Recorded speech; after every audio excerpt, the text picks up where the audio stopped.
देगा, युद्ध करेगा। युद्ध में क्रूरता से ही युद्ध हो सकती है, आराम से कोई युद्ध नहीं हो सकता। युद्ध मतलब ही होता है क्रूरता। दूसरा, अगर हारेगा तो धर्म को क्या कर देगा, आगे कर देगा। और पुष्यमित्र शुंग को बढ़ा दिए हैं। पुष्यमित्र शुंग ने बौद्ध धर्म के मंदिरों को तोड़ दिया अपनी सत्ता को बचाने के लिए। सारे बौद्ध मंदिरों को क्या कर दिया, तोड़ दिया। तो राजा केवल आज से नहीं, शुरू से ही। तो ये राजाओं की क्या रहेगी, कमियां रहेंगी। हिटलर को देखिए, हिटलर जो जब भी करने गया तो हिटलर का तो मैं जर्मनी के स्वाभिमान के लिए कर रहा हूँ, यह यहूदियों को मार रहा था। इसमें जर्मनी का स्वाभिमान क्या था, यहूदियों को बहुत बुरी तरह मारा था। वो अलग बात है कि यहूदी भी बड़ी टॉर्चर किए थे सब। यहूदी ईसा मसीह को टांग दिया सब सूली पे। जो ज्यूज होते हैं ना, ज्यूज इजराइल वाले, ईसा मसीह को सूली पे कौन टांगा था, यही टांगे थे। तो कहा कि तुम ये अलग टाइप का उपदेश क्या दे रहा है भाई। तो ईसा मसीह समझाते रहे कि मैं प्रभु का बेटा, मैं क्या ही गलत कर रहा हूँ। समझ में आ गया कि नहीं आ गया। तो क्या टांग दिया ईसा, बता। अच्छा, ईसा मसीह को मारा, वो खतरनाक, उससे ज्यादा, ये तो गलत था ही, उससे ज्यादा खतरनाक था जिस तरीके से ईसा मसीह को मारा गया था। मतलब अमानवीय तरीका। छोटे से कपड़ा लपेट दिया गया शरीर पे, और कोड़ा जब मारा गया तो भी ईसा मसीह, तो भैया इधर देखिए, उधर ईसा मसीह को तड़पा रहा है।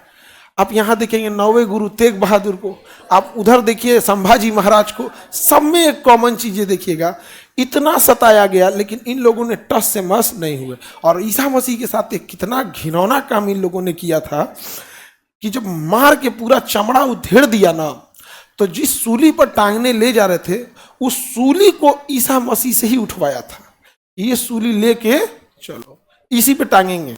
और फिर ईसा मसीह को पहले रस्सी से बांध दिया था कि उसमें लटके रहे, और कई दिनों तक दिखाई दे तड़पते हुए। और उसके बाद इधर से कील ठोक दिया, इधर से कील ठोक दिया, दोनों पैर चढ़ा के कील ठोक दिया।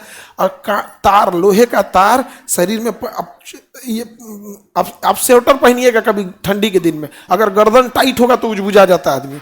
वो कटीला तार जबरदस्ती ले आके चढ़ा दिया, पूरा घुस गया यहाँ पर।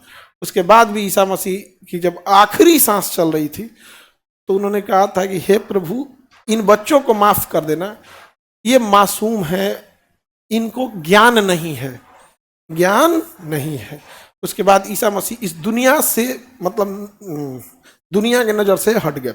ऐसे भगवान ईश्वर अल्लाह के बारे में ये कहा जाता है, देवताओं के बारे में, कि वो मरते नहीं हैं, वो दुनिया के नजरों से हट जाते हैं। अब जैसे जब सीता जी को अग्नि परीक्षा में बैठाया गया, सारी कितना तकलीफ वाली चीजें थी। वे लंका से आई, सब कुछ इतना लंबा वनवास काट के, कि अब हम अपने बच्चे, अपने परिवार, अपने घर में सुकून से रहेंगे। रहने दिया सब, रहने ही नहीं दिया सब। सोचिए, और हम और आपकी डेगची की मसाला कभी रहने देगा? हाँ, अरे बाप रे बाप, ये लोग भगवान को नहीं छोड़ा है, पृथ्वी वाला सब रहने देगा। ईसा मसीह को सूली पे टांगा है सब, सीता मैया को अग्नि परीक्षा पे बैठाया है सब। जबकि जब लंका में थी तो किसी ने अग्नि परीक्षा पे नहीं बैठाया। बाद में पूरी सरयू नदी में परिवार ही समा गई, तो क्या वो मर गए लोग? नहीं ना। वो क्या है, दुनिया के नजर से हटना था, वो एक दिखाना था कि यह चीजें। तो राजाओं के अंदर ये चीज बड़ी खराब होती थी। उसे तो जब हारेंगे सब, किसको आगे कर देंगे सब।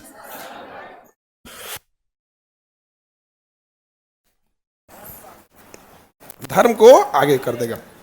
अभी राजनीति में वही चीज आ गई है। जब बाबर खानवा का युद्ध राणा सांगा से हारने लगा था, तो किसे आगे कर दिया? धर्म।